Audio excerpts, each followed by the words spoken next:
매일 성경 묵상을 돕는 해설 가이드입니다. 안녕하세요. 묵상 코치입니다. 함께 읽고 나눌 말씀은 창세기 2장 4절에서 25절까지 말씀입니다.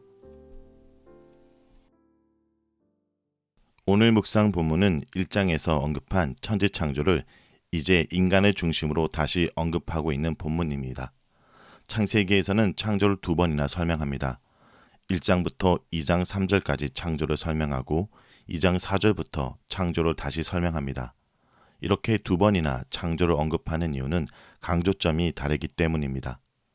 앞선 천지창조는 하나님이 어떻게 세상을 창조하셨는가가 강조점이라면 두 번째 2장 4절부터 창조기사는 하나님이 무엇을 위해 세상을 창조하셨는지가 강조점입니다. 그래서 1장에서 창조기사는 하나님이 말씀하시고 말씀하신 그대로 되고 그렇게 된 것이 보기 좋았다라는 패턴으로 창조를 설명했다면 2장 4절부터는 인간을 중심으로 창조를 설명하고 있기에 인간 창조를 먼저 언급하십니다. 이렇게 창조가 두 번이나 언급되고 있음을 보여주기 위해서 4절에서 의도적으로 하늘과 땅의 어순을 바꿔서 이야기합니다. 4절입니다. 이것이 천지가 창조될 때에 하늘과 땅의 내력이니 여호와 하나님이 땅과 하늘을 만드신 날에 처음에는 하늘과 땅의 내력이니 라고 말하고 다시 창조를 설명하는 서두에서는 땅과 하늘을 만드시는 날에 라고 말하며 하늘과 땅에서 땅과 하늘로 어순을 바꾸고 있습니다. 그래서 5절과 6절에서도 자연스럽게 하늘이 아닌 땅에 대한 상황을 먼저 언급합니다. 여호와 하나님이 땅에 비를 내리지 아니하셨고 땅을 갈 사람도 없었으므로 들에는 초목이 아직 없었고 밭에는 채소가 나지 아니하였으며 안개만 땅에서 올라와 온 지면을 적셨더라. 자, 이러한 땅에서 하나님은 땅의 흙으로 사람을 지으십니다. 하나님은 마치 토기장이처럼 흙으로 사람을 지으셨습니다. 여기서 땅은 히브리어로 아다마입니다. 그리고 사람은 히브리어로 아담입니다. 다시 말해 땅인 아다마의 흙으로 사람 아담을 지으신 것입니다. 이어서 하나님은 그 사람에게 생기를 그 코에 불어 넣으십니다. 이렇게 생기를 불어넣자 생명이 되었다는 것은 하나님께서 생명의 호흡을 사람의 코에 불어 넣으심으로 사람은 산자가 되었다. 즉 살아 움직이게 되었다는 뜻입니다. 그러므로 인간은 하나님께만 지속적으로 의지해야 생명력을 유지할 수 있는 존재임을 말합니다. 하나님이 호흡을 빼앗아 가시면 사람은 반드시 죽게 됩니다. 다음 8절부터 17절까지는 에덴 동산에 대한 설명입니다. 하나님은 인간을 위해 동방의 에덴에 동산을 창설하시고 그곳에 사람을 두십니다. 이 에덴 동산에 대해 살펴보면 먼저 나무들에 대한 언급이 9절에서 나옵니다. 여호와 하나님이 그 땅에서 보기에 아름답고 먹기에 좋은 나무가 나게 하시니 동산 가운데에는 생명나무와 선악을 알게 하는 나무도 있더라.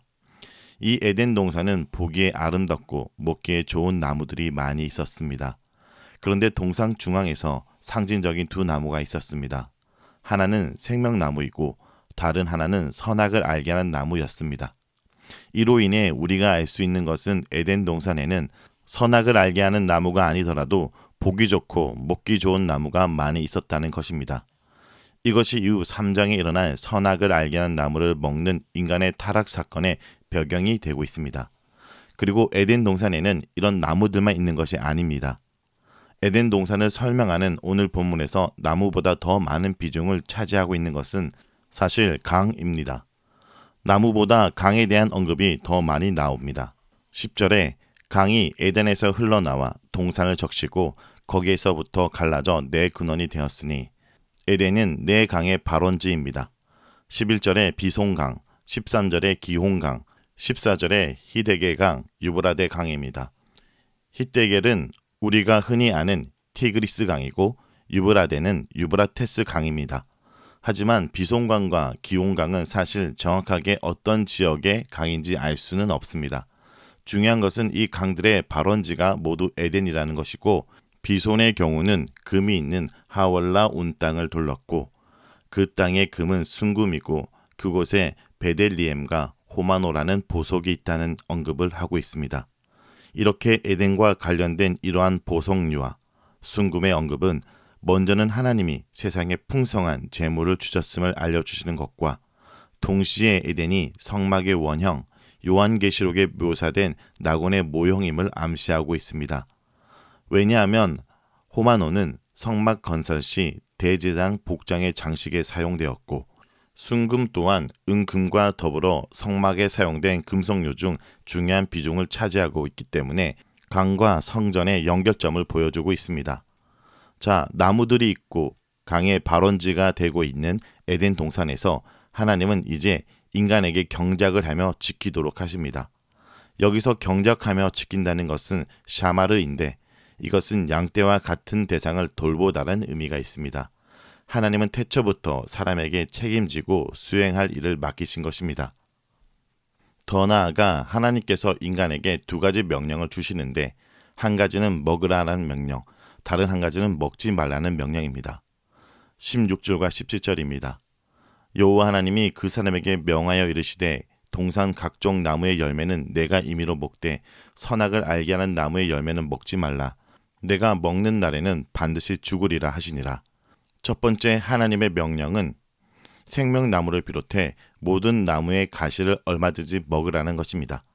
그런데 하나님의 두 번째 명령은 선악을 알게 하는 나무의 열매를 먹지 말라입니다. 그것을 먹는 날에는 반드시 죽으리라고 말하십니다.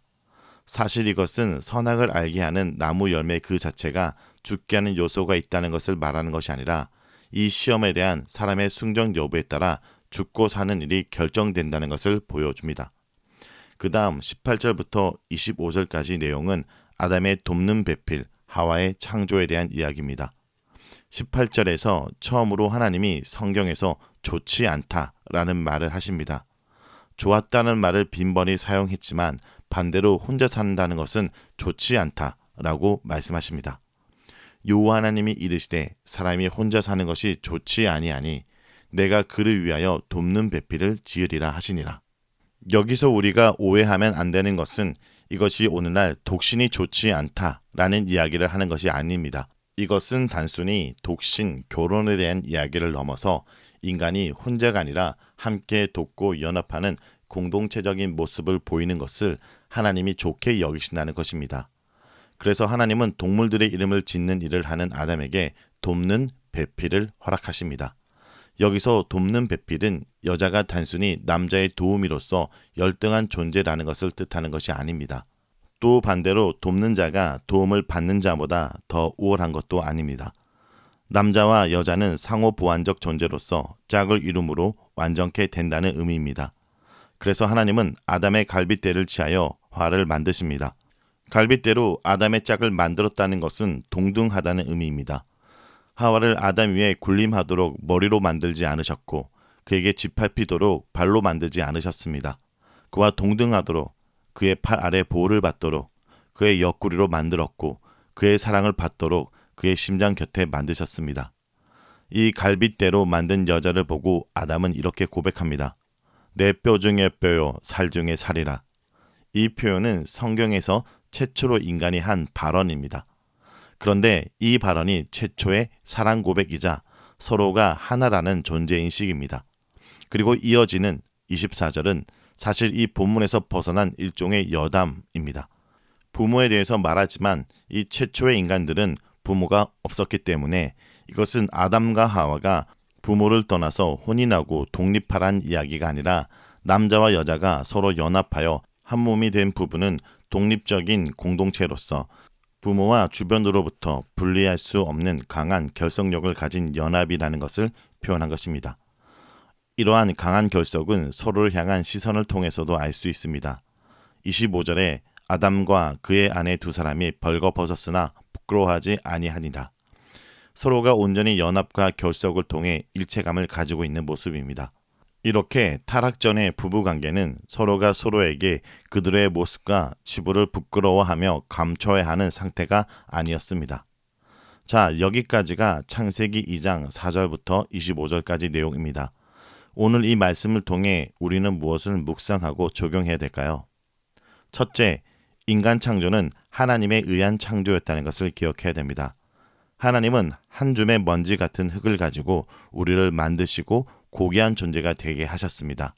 하지만 우리가 이와 같이 된 것은 하나님의 숨을 받았기 때문입니다. 그러므로 하나님을 떠난 인간은 한 줌에 흩어지는 흙에 불과한 존재라는 것을 깨달아야 됩니다. 하나님이 오늘 우리 삶 가운데 생기를 불어 넣어주시지 않는다면 우리 인생은 시체와 다름없다는 것을 잊어서는 안 됩니다. 둘째, 하나님의 기준을 따르는 삶을 살아야 됩니다. 하나님은 인간을 에덴 동산에 풍성함을 누리며 살도록 하셨습니다. 주님이 허락하신 동산에서 인간은 많은 것을 누리고 하나님의 형상으로 하나님의 사명을 감당할 수 있었습니다. 하지만 그것이 지속되지 않았던 것은 인간이 하나님을 따르지 않았기 때문입니다. 선과 악을 알게 하는 나무 열매를 먹고 하나님이 아닌 자신의 뜻대로 사는 것을 선택했기에 더 이상 그곳에서 삶을 누릴 수 없게 된 것입니다. 하나님은 오늘도 우리가 이 땅에서 많은 것을 누리며 하나님의 자녀로서 사명을 잘 감당하기 원하십니다.